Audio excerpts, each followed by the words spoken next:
I wanted to go over the current state of this 1980 Honda Express barn find. My buddy wants to buy it and use it as a pit bike, his son's race motocross, and I'm sure it would come in handy going back and forth from the track to the parking lot to get parts or whatever else you need.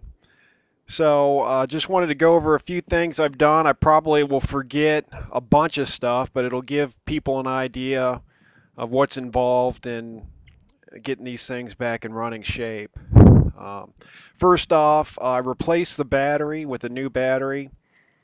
Not essential. I could have probably run with an old battery and just filled it with water, and it would act. Basically, it acts as a regulator for the lighting system, so that you don't blow out your headlight and tail light if the magneto, I guess, produces too much charge. Here's a shot of the rear here. Some of the things I did was I put some evaporust in the gas tank, got rid of the rust, cleaned it out, rinsed it. Gas cap was leaking, so I did my little cork gasket trick, put a new cork gasket on it, and that took that care of that. Replaced the transmission oil. It calls for 5W30 in the winter and 10W40 in the summer, and I put in 21 ounces of 5W30. When I first drained the transmission, it just dripped real slow. I let it drip for several hours and ended getting out, I don't know, 12 or 16 ounces out of it. So I'm glad I let it drip. I don't know if something was blocking the drain hole or what was going on there. One thing about the Honda Express, the rear fender is very hard to find and expensive on eBay. You're looking at 50 bucks plus. And so what I did was, that's actually a front fender off a Yamaha QT50 that I adapted to fit. The main thing you need is the Honda Express rear fender bracket, which I got for 7 or 8 bucks, and that connects near the intake. And then, since this is a bigger than normal tire, I didn't use a rear fender stay. I just took some zip ties and tied it up to the rack. So that's how I dealt with that. And it works really well. This thing, for some reason, I don't know if the rack's hanging low or what, or the tire's a little bit bigger, or a combination of both, but occasionally it'll rub if you hit a big bump, but for the most part it's not a problem.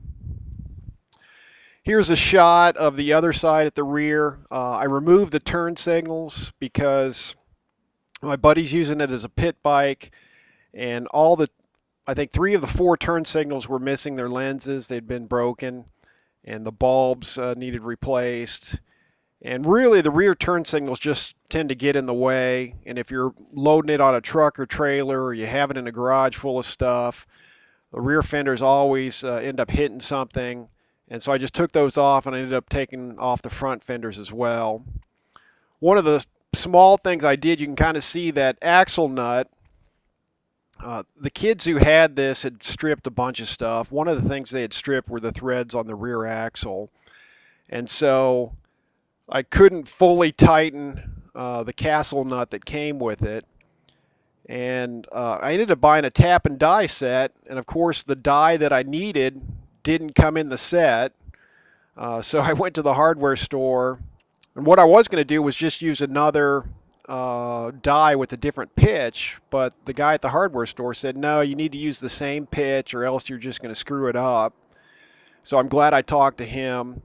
I tell you what, your local hardware, if you have a small hardware store, those things are a gold mine for information and parts, and as well as, bolts and nuts and stuff like that.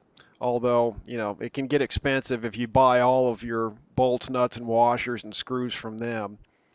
So anyways, when I couldn't tighten the old nut, you get some wheel wobble, and I basically redid the threads with the die, put a new nut on, and it tightens up fine. It took care of all that wheel wobble, probably worth 1 or 2 miles per hour. And I also replaced a spoke here, and put the exhaust cover on. Okay, here's a shot.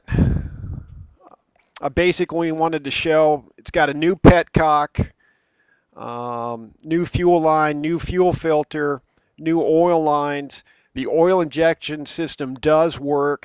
However, I prefer to use premix, and I think I've got this at about 25 to 1 because I'll get to why in a minute when we get later on as to what I've done on this thing.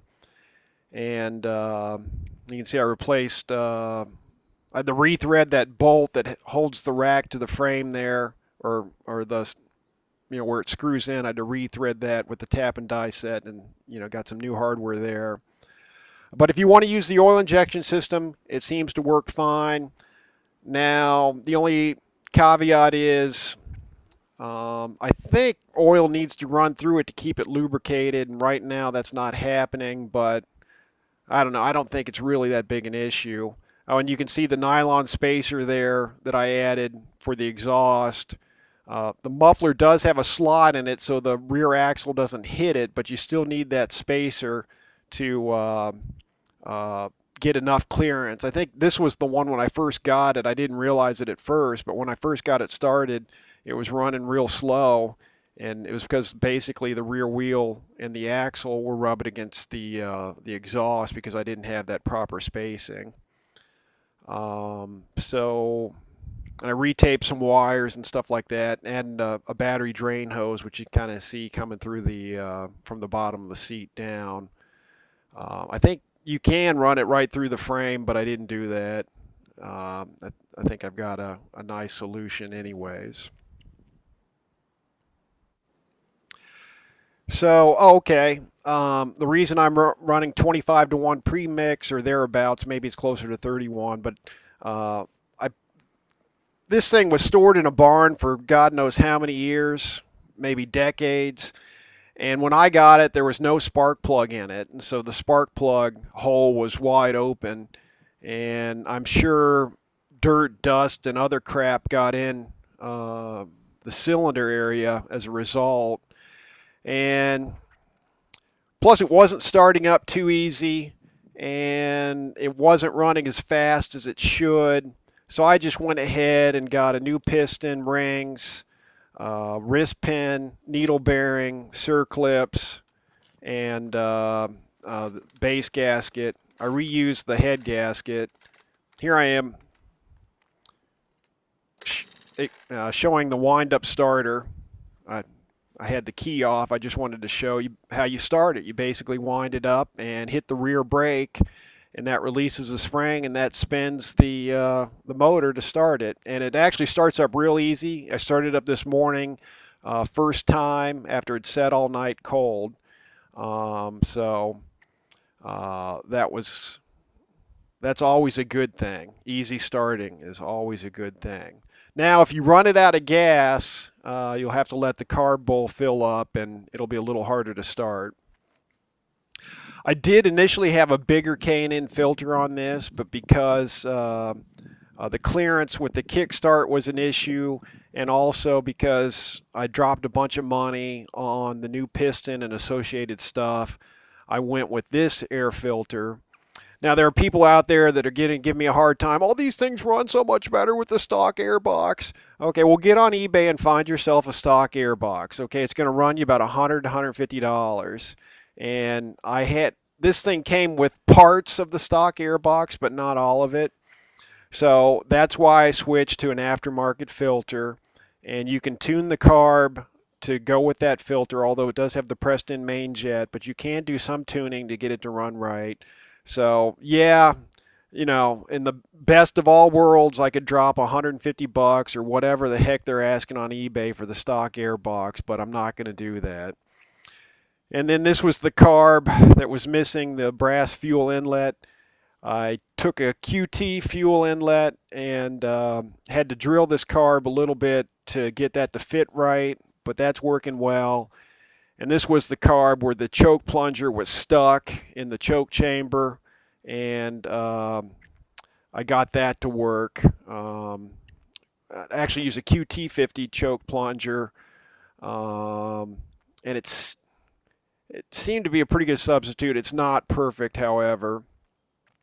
And I'm trying to think anything else here. Oh yeah, they stripped. You can see where the rack attaches to the frame. The kids stripped that beyond what I've been able to repair. I've just got a screw in there, just kind of holding the rack. I'm not sure, how I'm going to proceed on that. But yeah, if it's not threading easy, something's wrong. Okay, stop. Just don't keep cranking on it. Here's a shot of the front. Yeah, the handlebars are still bent. With my buddy's help, I'll try to yank that out.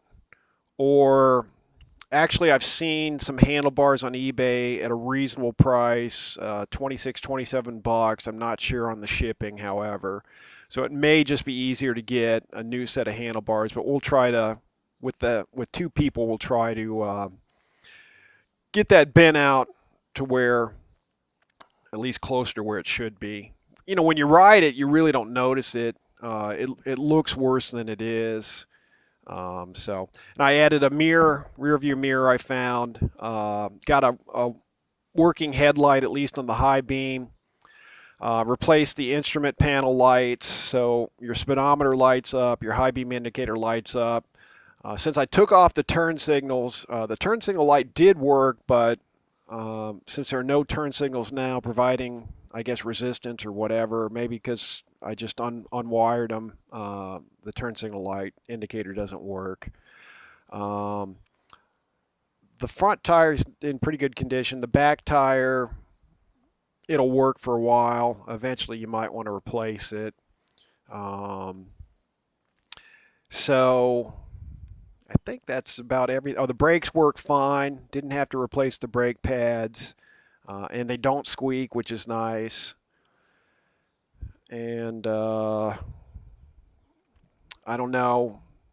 You can always add the turn signals back on, or maybe you take a Dremel and hack off the bar, the turn signal connections there. I was looking for a mud flap for this, because if you don't have a mud flap, if you drive through a puddle or mud, it'll spray all over your cylinder head. And so this guy, I was looking for one on mopedarmy.com on their wanted for sale or buy forum, and this guy says, I just made one out of an old oil bottle.